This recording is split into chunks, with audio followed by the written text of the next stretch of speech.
Deadweight, the word tore through wind at 12,000 feet. The fabric ripped, not accidental, but deliberate. A hand yanked the collar, cold air hit skin. 50 years old, gray streaking through tied-back hair, yellow jacket bright against granite and snow now torn at the shoulder seam. She didn't respond, didn't argue, just pulled the zipper higher with steady fingers, dropped to one knee, and positioned the rifle. Wind shifted west. The formation ahead stalled. When the round left the barrel, nobody cheered.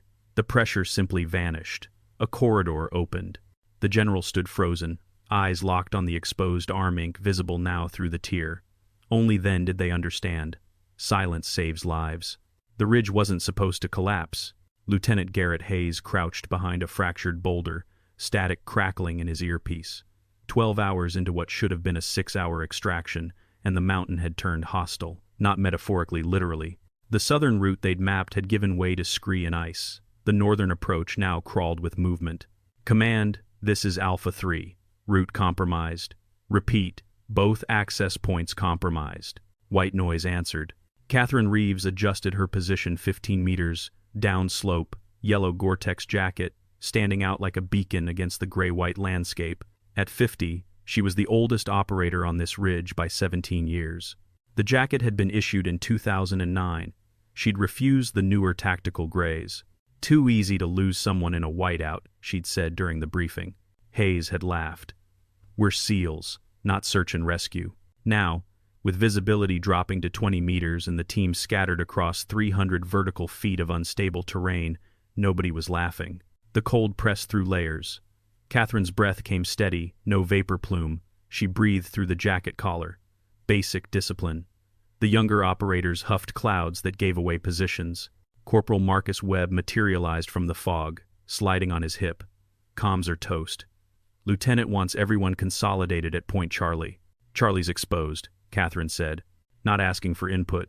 Webb's eyes didn't meet hers.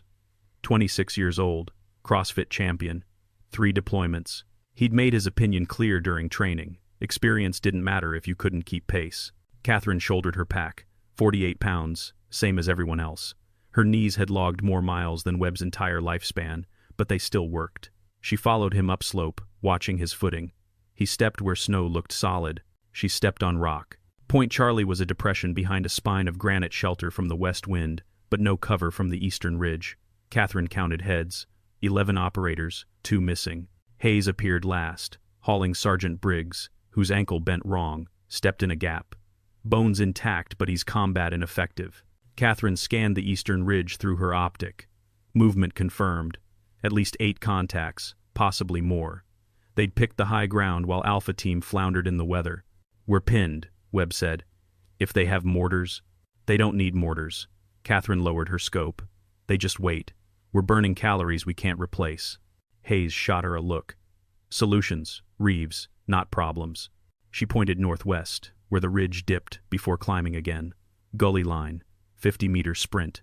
Bad exposure for 30 seconds, then defilade all the way to the secondary LZ. That gully's a kill funnel. If they're watching us here. We move during the next squall. They lose visual for 90 seconds. Enough, Webb snorted. Based on what? Your gut?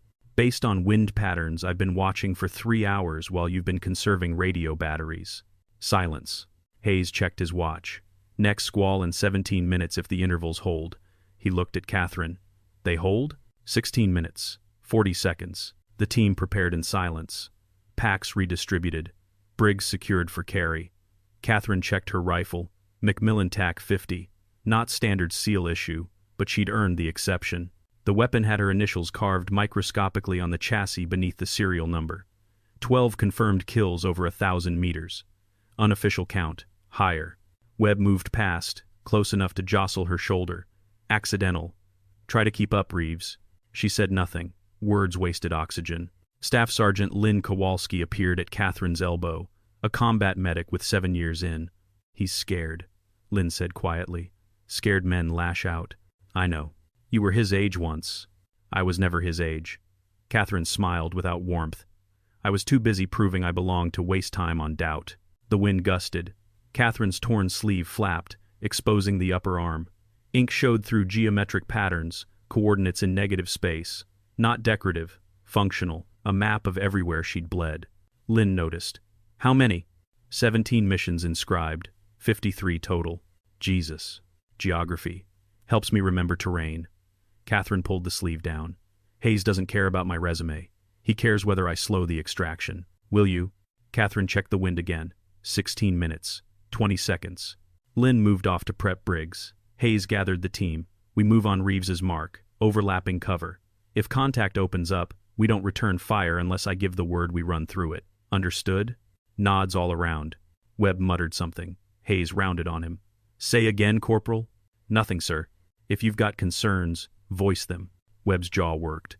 I just think maybe someone faster should take point. No disrespect. Catherine met his eyes. None taken. But I'm not taking point. I'm taking rear security. You run fast, I'll make sure nobody follows. Hayes nodded. Settled. Reeves anchors. Webb, you're on Briggs with Kowalski. Everyone else, standard diamond. Questions? None. The wind picked up. Catherine felt the shift, barometric pressure dropping, moisture content rising. 14 minutes now. She settled into position, rifle across her knees. Around her, the team fidgeted. Young operators burned energy on anxiety. She'd learned decades ago. Fear was just information. Process it. File it. Focus on the work. The work right now was wind. It swirled, unreliable, gusting from multiple directions as the squall built. She watched snow devils spin and collapse, mapped the currents, calculated deflection. Her right arm throbbed where the fabric had torn, cold, gnawing at exposed skin. She ignored it. Pain was also just information. 12 minutes. Catherine had been 23, the first time a man told her she didn't belong. Boot camp. The instructor, a lifer with 3 Purple Hearts, had stood in front of her bunk. Women have no place in special operations. You'll wash out or you'll get someone killed. She'd made it through. He'd written her a letter of recommendation. At 30, during SEAL qualification training, a different instructor. You're too old for this pipeline. The body breaks down.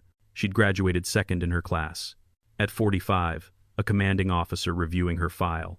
Reeves, you've had a hell of a run. Time to transition to training roles. Let the young guns take the field. She'd requested transfer to a forward unit. Approved. Now 50. The comments had evolved. Deadweight. Liability. She's had her time. But here was the thing they never understood. Age didn't make you slow. It made you efficient. She didn't run harder. She ran smarter. Didn't shoot faster, shot once. Didn't talk louder, didn't talk at all. The yellow jacket was part of that efficiency. In 2009, during a winter operation in the Hindu Kush, her team had lost visual on each other in a blizzard. They'd regrouped 6 hours later, frostbitten and disoriented. Catherine had been the only one anyone could track. The jacket, tactical color discipline, a lieutenant had argued back then. Survival pragmatism, she'd countered. She'd been right. The jacket stayed. The ink had started after her first combat loss. Sierra Leone, 2011. A partner sniper team, like her, had died from an infection after a minor wound. Preventable. Catherine had the coordinates of his final position tattooed inside her right bicep. Never forget terrain. Never forget consequences. Each mission added lines, some visible, most hidden. The pattern looked abstract unless you knew cartography. Then it became a chronicle, latitude, longitude, elevation. Places where decisions mattered, where inches saved lives or ended them. At 50, her body carried 29 years of those decisions. Scar tissue, bone density adjustments, lung capacity refined by altitude. She wasn't stronger than Webb, but she was more durable. Strength faded, durability compounded. 10 minutes. Hayes dropped beside her. You good? Always. Webb's a solid operator, just green on high altitude. I know. He'll apologize after. He won't. But he'll trust the next call I make. Catherine glanced at him. That's better than an apology. Hayes smiled. You're patient. I'm old. Patience comes with mileage. 8 minutes. The eastern ridge showed movement again. Catherine tracked it through her scope. 8 contacts confirmed now. Possibly 10. Disciplined spacing, not militia-trained opposition. They're waiting for us to move, Hayes said. The gully's still our best option? Catherine studied the terrain. Only option. Unless you want to sit here until we freeze or they get brave. And if they have overwatch on the gully, then I'll know in 30 seconds. And I'll solve it. Hayes looked at her sleeve, the exposed ink. That new? 17 years old. You've just never seen it. What's it mean? Navigation. He didn't push. Stood. 5 minutes. I'll signal. 5 minutes contracted to 4, then 3. The squall built faster than projected weather didn't read meteorology reports. Catherine adjusted her internal clock. 3 minutes, 20 seconds. Hayes moved through the team. Final checks. Briggs was secured in a drag harness between Webb and Kowalski. The others formed up, weapons ready but pointed low. No silhouettes. 2 minutes. The wind screamed now. Snow horizontal. Visibility collapsed to 10 meters. Hayes raised his fist. Wait. Catherine's scope tracked the eastern ridge. The contacts had vanished, not retreated, just invisible in the squall. They'd be hunkered, same as Alpha Team. Human nature. Seek shelter when nature turns violent. 90 seconds. Hayes's hand dropped. The team moved. Catherine stayed put. Rear security meant last out. She counted them off: Hayes, Kowalski, and Webb with Briggs, 7 others. 12 seconds between each pair. Standard spacing. 60 seconds. She rose, swept her sector one final time. Nothing. The world was white noise and precipitation. She turned to follow. Crack. Not thunder. Rifle fire, high-powered. The sound compressed by wind but unmistakable. Catherine dropped flat. Counted the reports. 3 shots. 7.6, 2 NATO, probably. Suppressed but audible at this range. Hayes' voice crackled through her earpiece, broken by static. Contact gully. The plan had collapsed. Someone on that eastern ridge had better discipline than anticipated, or thermal optics, or both. Catherine low-crawled to the granite spine, keyed her radio. Alpha 3, this is Reeves. Status? Static. Hayes, report. Nothing. She made a decision. Against protocol, against orders, but necessary. She moved lateral, not forward. Scrambled east along the ridgeline, using the squall as cover. 40 meters. 60. Found a gap in the granite, a natural slot where the rock had fractured. Wedged herself in. Stable position. Protected from wind. Set the rifle. Checked the scope. Adjusted for the conditions, wind now quartering from the northwest. Gusting to 40 knots. Temperature dropping. Air pressure unstable. She couldn't see the gully, but she could see the eastern ridge. Waited. 30 seconds. 60. Their movement. A shape resolving through the snow. Prone position. Rifle. Definitely thermal optics. The way he tracked targets Catherine couldn't see. He fired. Once. Adjusted. Fired again. Shooting into the gully. At her team. Catherine's breathing slowed. Heartbeat dropped to 52 BPM. She didn't think about Webb's comment. Didn't think about Hayes' doubt. Didn't think about the torn sleeve or the cold or the fact that she was 50 years old and maybe the critics were right. She thought about wind, about distance, about the way metal and physics and human fallibility intersected. Range, 630 meters. Elevation, 48 meters advantage to target. Wind, variable but trending northwest at 35 knots sustained. The reticle settled. Her finger found the trigger. 1 breath. 2. Between heartbeats, she pressed. The rifle spoke once. The shape on the eastern ridge stopped moving. Catherine cycled the bolt. Brass ejected, lost immediately in the snow. She scanned for additional targets. 2 more shapes materialized. They'd been flat, invisible. Now they rose, checking their partner. Mistake. Catherine fired, recycled, fired again. Both shapes dropped. No movement now. She waited. 60 seconds. 2 minutes. The squall began to lift. Visibility extended to 30 meters. 50. Her radio crackled. Reeves, where? Eastern ridge. 3 contacts neutralized. You're clear to move. Hayes' voice came through, strained. We have 1 wounded. Non-critical. Need you back here. Negative. I'm holding overwatch until you're at the secondary LZ. Silence. Then, understood. Don't make us come back for you. You won't need to. She stayed in position. Watched the team extract through her scope, moving faster now. No incoming fire. Briggs still in the harness. 1 operator limping but mobile. They disappeared into the gully, emerged on the far side, kept moving. 15 minutes. 20. Her radio. Alpha 3, at secondary LZ. Extraction inbound. Reeves, collapse your position. Moving now. She pulled back from the slot, moved downridge. Her legs protested, kneeling for 30 minutes and sub-zero wind had locked the joints. She ignored the pain, moved steady, controlled, reached Point Charlie. Empty now except for discarded gear weight they'd dumped to move faster. Descended to the gully. The walls pressed close. Ice-slicked rock on both sides. She saw blood on the stone. Not much. Hayes had said non-critical. She believed him. Climbed out the far side. The secondary LZ opened below a flat saddle between peaks where a helicopter could hover long enough to winch personnel. The team was loading. The bird's rotors beat the air, rotor wash creating a secondary blizzard. Catherine approached. Webb saw her first. His face changed something between relief and shame. He opened his mouth. She walked past him, straight to Hayes. 3 confirmed? He asked. 3 neutralized. Possibly more on that ridge, but they didn't engage. How'd you get the angle? Moved lateral during the squall. Found a slot. Hayes studied her. Against protocol. Correct. Saved lives. Correct. He almost smiled. Get on the bird, Reeves. Catherine turned and stopped. General Marcus Shaw stood in the helicopter's door. 48 years old. Career SEAL. Overseeing this operation from command. He shouldn't be here. But he was. And he was staring. Not at her face. At her arm. The torn sleeve flapped in the rotor wash. The ink fully visible, now lines and coordinates stark against skin gone pale with cold. Shaw stepped down from the bird. Walked directly to her. Stopped 2 feet away. Show me, he said. Catherine pulled the sleeve higher. The full pattern revealed 17 mission coordinates, interwoven like a relief map. Some she'd walked away from, some she'd carried teammates from, all inscribed in permanent memory. Shaw's finger traced one set of numbers. Thakur Gar. Yes, sir. You were there. Yes, sir. I read the after-action. They said the sniper team saved the assault force, kept enemy suppressed for 40 minutes while evac organized. Yes, sir.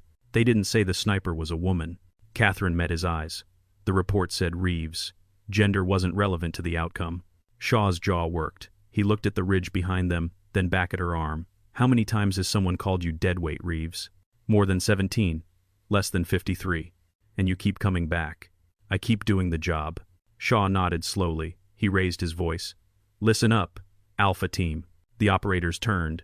Even the helicopter crew leaned out to hear. Today you were extracted from a compromised position against numerically superior opposition in hostile weather.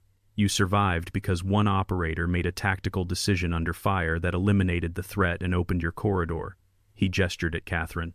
That operator has been doing this job since before most of you graduated high school. She's been doing it better than most of you will ever do it. And the next person who questions her value to this unit will answer to me personally. Clear? Silence. I said clear? Yes, sir, came the chorus. Shaw extended his hand to Catherine. Get on the bird. She shook it, climbed aboard. The helicopter climbed, leaving the mountain behind. Catherine sat near the door, watching the terrain recede. From altitude, the ridges looked peaceful, snow-covered, serene. She knew better. Every meter of that landscape was hostile, not enemy hostility, environmental. Cold that killed, wind that disoriented, rock that gave way. The opposition force had been almost secondary. Webb sat across from her. He'd been staring at his hands for 5 minutes. Finally looked up. The shot I took, he started. You returned fire under contact. Correct action. But I missed. Hit rock. First shot under fire usually does. Catherine adjusted her jacket, zipped it to cover the torn sleeve. Second shot's better. Third's better still. You didn't get to a third because the threat was eliminated. By you. By someone in position to make the shot. Could have been anyone. But it wasn't anyone.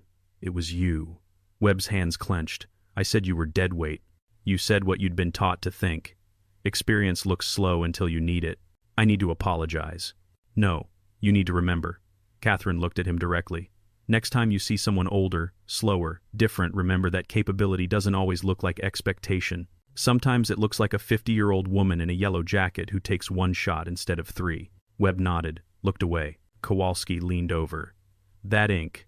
Is every mission on there? The ones that taught me something permanent. What today teach you? Catherine considered. That General Shaw has better eyes than I expected. Lynn laughed. The tension in the cabin broke slightly. Hayes moved to Catherine's side.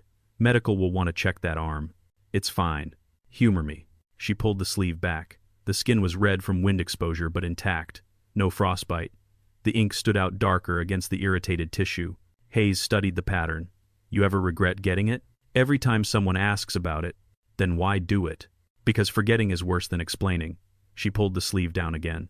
Terrain remembers. Bodies remember. Might as well make the memory useful. The helicopter banked. The forward operating base appeared below a cluster of prefab structures and fortified positions carved into a valley. Civilization, relative term. They landed. The team disembarked. Medical personnel waited. Catherine waved them off. "I'm fine. Check Briggs and Harper." Harper was the operator who'd taken the limping hit in the gully. The medic, a young lieutenant, looked uncertain. "Ma'am, you have exposure injuries. I have cold skin." "There's a difference. Check the casualties first." The medic hesitated, then moved to Briggs. Shaw appeared at Catherine's shoulder. "You're stubborn. I'm efficient. Briggs needs attention. I need coffee and a shower. After debrief." "Of course." They walked toward the operations center. Around them, the base went about its business personnel moving between buildings, vehicles being serviced, the steady hum of generators. Shaw spoke quietly. "That shot, 630 meters in 40-knot winds through a squall. Most snipers wouldn't attempt it. Most snipers would be right. The conditions were borderline. But you took it." "The conditions were borderline. The necessity wasn't." Catherine glanced at him. "My team was exposed. The threat was identifiable. The math worked. I took the shot. 3 shots. 3 targets." Shaw stopped walking. "Reeves, I've read your file. I know the official numbers, but I also know that official numbers don't capture everything. How many lives have you saved over 29 years? Catherine didn't answer immediately. She looked back at the helicopter, where her team was still disembarking. Young faces, capable operators, good at their jobs, still learning that the job sometimes required things that couldn't be taught in training. "I don't count saves," she finally said. "I count missions, 17 inscribed, 53 total. Each one came home with fewer casualties than projected. That's the only math that matters." Shaw nodded. "The review board wants to decommission operators over 45. Budget cuts, efficiency metrics." Catherine's stomach tightened. "I see. I'm fighting it. But I need ammunition. Today gave me some. I didn't do anything special today. You eliminated 3 targets in extreme conditions, while the rest of your team was compromised. That's not special. It's the job. It's what you trained for. Most people couldn't do that job at 30, let alone 50. Then most people shouldn't be SEALs." Catherine started walking again. "General, I'm not asking for special treatment. I'm asking to do the work I'm qualified to do until I can't do it anymore. Today wasn't that day." "Agreed. Which is why you're staying on the active roster." Relief flooded through her. She didn't show it. "Thank you, sir." "Don't thank me. Thank your rifle. And that yellow jacket. If I hadn't seen you on that ridge," he shook his head. "Sometimes visibility is tactical." The debriefing took 3 hours. Every operator gave their account. The timeline was reconstructed, the decisions examined. When Catherine described her lateral movement during the squall, a major from intelligence interrupted. That was a significant deviation from protocol. "Yes, sir. You acted independently without command approval." "Correct. That's a disciplinary issue." Shaw leaned forward. "Major, if Reeves had waited for approval, we'd be recovering bodies instead of debriefing operators. Her independent action saved lives. I'm recommending her for commendation, not discipline." The major bristled. "General, with respect." "Noted. Move on." The rest of the debrief proceeded without incident. Hayes confirmed Catherine's shot had eliminated the primary threat. Webb confirmed the secondary targets. Kowalski confirmed no friendly fire incidents. By the time they finished, darkness had fallen. The team dispersed to bunks and mess hall. Catherine headed for the showers. The water was lukewarm standard for forward positions, but it dissolved the grime and cold. She stood under the spray, eyes closed, and finally allowed herself to feel the exhaustion. 50 years old, 29 years in service. How many more did she have? 5? 3? 1? It didn't matter. What mattered was today she'd done the job. Tomorrow she'd do it again. Until the day she couldn't. She dressed in clean fatigues, examined her arm in the mirror. The ink had settled back to normal contrast. The coordinates legible. 17 missions that had marked her permanently. Soon to be 18. Today would earn a place on the map. She found a tattoo artist in the medical wing, a corpsman who did ink on the side. Showed him the spot on her inner forearm. "Coordinates?" he asked. She gave him the numbers. He sketched them freehand, integrated them into the existing pattern. "This is going to hurt," he warned. "Always does." The needle bit. Catherine watched the lines form. Permanent record, geographic memory, another piece of terrain she'd survived. When it was done, the corpsman bandaged it. "You've got quite a collection. Geography degree." Practical application. He laughed. Most people just get skulls and flags. I'm not most people. She left the medical wing, headed for the mess. Found her team already there, Hayes, Webb, Kowalski, the others. They'd saved her a seat. Webb stood as she approached. Reeves. He gestured at the table. Someone had scavenged real coffee, fresh bread, contraband chocolate. Peace offering, Hayes said. For doubting you. Catherine sat. I don't need peace offerings. I need that coffee. Kowalski poured. How's the arm? Decorated. You added today? Catherine nodded, sipped the coffee. It was excellent. Probably cost someone a week's worth of trading favors. Seemed appropriate. Webb sat across from her. Can I ask why coordinates? Why not something else? Because coordinates don't lie. They're fixed, permanent. You can return to them. She set the cup down. When I'm older, and I can't do this anymore, I'll be able to look at my arms and know exactly where I was when it mattered. Not approximately, exactly. That's Webb searched for words. That's intense. That's memory. Catherine picked up the bread. Also, it confuses the hell out of people who think tattoos are just decoration. The table laughed. They ate in comfortable silence. Around them, the mess hall buzzed with the usual noise operators unwinding, stories being traded, the peculiar camaraderie of people who'd survived something together. Shaw appeared in the doorway. The room quieted slightly. He scanned the space, found Catherine's table, approached. Reeves. Word. She stood, followed him outside. The night was clear now, stars brilliant in the thin air.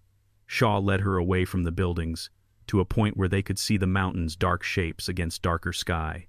I spoke with command, Shaw said. Explained today's outcome, emphasized the tactical value of experienced operators. They're reconsidering the age policy, not canceling it, but reconsidering. He looked at her. You bought yourself time, maybe bought others time too. I wasn't trying to make a political statement. I know. That's why it worked. Shaw handed her a folder. Your next assignment, you'll have 2 weeks to prep. Catherine opened it, scanned the brief. High-altitude reconnaissance, extended duration, solo insertion. This is a young operator's mission, she said. It's a mission that requires someone who won't panic at 14,000 feet in a whiteout. Someone who can read terrain like a map and wind like a book. Someone who's already proven they can operate independently under extreme conditions.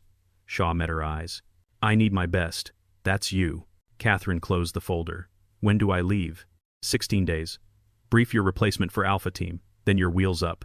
Understood. Shaw turned to leave, paused. That jacket. Keep wearing it. You said visibility is sometimes tactical. I'm saying visibility is sometimes strategic. Let them see you. Let them see what 50 looks like when it's still in the fight. He walked away. Catherine stood alone, folder in hand, looking at the mountains. Somewhere out there, another mission waited. More terrain, more coordinates, more proof that capability outlasted expectation. She smiled, headed back inside. The next morning, Shaw called a formation. The entire base assembled 200 personnel, everyone from command staff to mechanics. Catherine stood in ranks with Alpha Team. Webb was beside her. He kept glancing over. You know what this is about? He whispered. No idea. Shaw took the platform. Yesterday, Alpha Team completed an extraction under hostile conditions. The mission parameters changed during execution. Enemy contact was encountered. Casualties were projected at 30%. The crowd shifted. 30% was catastrophic. Actual casualties. 0 fatalities. 2 minor injuries. 100% return. Shaw paused. This outcome was possible because one operator made a tactical decision that eliminated the primary threat. That operator is Petty Officer First Class, Catherine Reeves. Catherine's spine stiffened. Reeves, Shaw called, front and center. She stepped forward, marched to the platform, faced the assembly. Shaw continued. Reeves has 29 years of service. She has operated in 17 major combat zones. She holds the record for longest-range confirmed kill in this theater. And yesterday, at age 50, she executed a flanking maneuver under 0 visibility that resulted in 3 hostile targets neutralized and 1 SEAL team extracted intact. He turned to her. There's been talk. I've heard it. Too old. Past prime. Deadweight. His voice hardened. Let me be crystal clear. Any operator who can do what Reeves did yesterday is an asset to this command. Age is irrelevant. Performance is everything. He pinned a commendation ribbon to her chest. This is for yesterday. but it represents every day you've shown up, done the work, and brought people home. The assembly applauded. Not polite applause, genuine. Catherine saluted. Shaw returned it. As she returned to ranks, Webb caught her eye. He didn't smile, just nodded. Respect, not friendship. Better. After dismissal, operators approached her. Some congratulated, some asked technical questions about the shot, some just wanted to shake her hand. A young petty officer, maybe 25, stopped her. "Ma'am, I heard you're the oldest active SEAL." "That's correct." "How do you keep going?" Catherine considered. "I don't think about keeping going. I think about the mission. Today's mission. Tomorrow's mission. The cumulative effect takes care of itself." "But don't you ever want to stop?" "Every day. And every day I decide the work matters more than comfort." The kid nodded, walked away thinking. Hayes found her later, in the armory. She was cleaning her rifle, routine maintenance, therapeutic repetition. "That was quite a speech Shaw gave," Hayes said. "It was adequate." "Adequate," Hayes laughed. "You just got publicly decorated and you call it adequate. The decoration doesn't change the work. Tomorrow I'll still have to prove I belong. Will you? After this?" Catherine looked up from the rifle. "Lieutenant, I've been proving I belong since I was 23. That doesn't stop. It just becomes routine." Hayes sat across from her. "I owe you an apology." "I doubted." "You hedged. That's different. You gave me the rear security position because you trusted my shooting but doubted my mobility. That's honest assessment, not prejudice." Still nothing. "You made the right call. I was where I needed to be." She resumed cleaning. "You're a good officer, Hayes. You listen. That's rare. I'm learning. From people like you." "Then learn this. Trust your operators until they prove otherwise. Not the other way around." Hayes stood, noted. "You heading to the mess?" "After this." She finished the cleaning alone. The ritual soothed disassembly, inspection, oil, reassembly. Each component had a purpose. Remove one, the system failed. Same as a team. She thought about Webb, about the young petty officer, about all the operators who'd grown up believing older meant weaker. It wasn't their fault. Culture taught them that. Media reinforced it. But reality was different. Reality was a 50-year-old woman on a frozen ridge, reading wind that 20-year-olds couldn't even see, taking shots that training manuals said were impossible. Reality was coordinates on skin, permanent records of temporary positions. Reality was deciding, every single day, that the work mattered. She holstered the rifle, locked the armory, walked into the cold afternoon. Somewhere in these mountains, another mission was forming. Another set of coordinates waiting to be earned. She'd be ready. 16 days later, Catherine stood at the insertion point. Different mountain, same cold. The helicopter hovered, unable to land. She'd rappel the last 100 feet. Solo insertion, 2-week reconnaissance. Radio contact every 72 hours. The crew chief gave the signal. Catherine clipped in, checked her gear one final time. Yellow jacket, visible even in the rotor wash. She stepped into space. The rope sang through her gloves. Wind buffeted. She controlled the descent, touched down on a knife-edge ridge barely wide enough for 2 boots. Unclipped. The helicopter climbed away, leaving her in silence. Catherine shouldered her pack. 48 pounds, standard load. She began walking. Behind her, the sun set over peaks she'd already mapped. Ahead, darkness gathered over terrain she'd learned. Her right arm ached slightly, the new tattoo still healing. She'd checked it this morning. The coordinates from the extraction had settled into the pattern perfectly. Another piece of the map. Another piece of proof. 50 years old, 29 years in service, and still walking into mountains that tried to kill everyone equally. She smiled, found her rhythm, disappeared into the landscape. Somewhere far below, in a command center lit by screens and ambition, Shaw watched her GPS beacon move steadily north. He made a note in his log. Reeves insertion successful. Operator performing nominal. Nominal, the highest compliment in military lexicon. Not exceptional, not heroic, just exactly as expected. Shaw closed the log, looked at the wall where commendations hung. Tomorrow he'd add Catherine's. Not because she'd asked for recognition, but because the next generation needed to see that excellence aged like steel, harder with time, not softer. On the mountain, Catherine paused at a ridgeline, checked her compass, adjusted her heading 3 degrees east. The wind shifted. She read it automatically. Northwest, 15 knots, stable. Good weather for walking. She continued into the dark, yellow jacket bright against stone and ice, a deliberate beacon in a world that valued invisibility. Because sometimes the best tactic was being seen. Sometimes the best proof was refusing to hide. She'd learned that over 17 inscribed missions and 53 total. Learned that visibility didn't mean vulnerability, it meant confidence. The mountain didn't care about her age, didn't care about her gender, didn't care about anything except whether she could read its terrain and respect its power. She could. She did. She would. Until the day she couldn't. And that day wasn't today. Catherine Reeves walked into the night, one boot in front of the other, navigating by starlight and decades of accumulated knowledge, carrying coordinates on her skin and missions in her memory. 50 years old, still moving, still proving nothing to anyone except herself. And that was enough. The wind picked up. Snow began to fall. She pulled the yellow jacket tighter, checked her heading one more time, and disappeared into the storm. Behind her, footprints filled with fresh snow, erasing evidence of passage. Ahead, unmarked terrain waited to be mapped. She smiled, kept walking. Somewhere in the dark, another coordinate was waiting to be earned.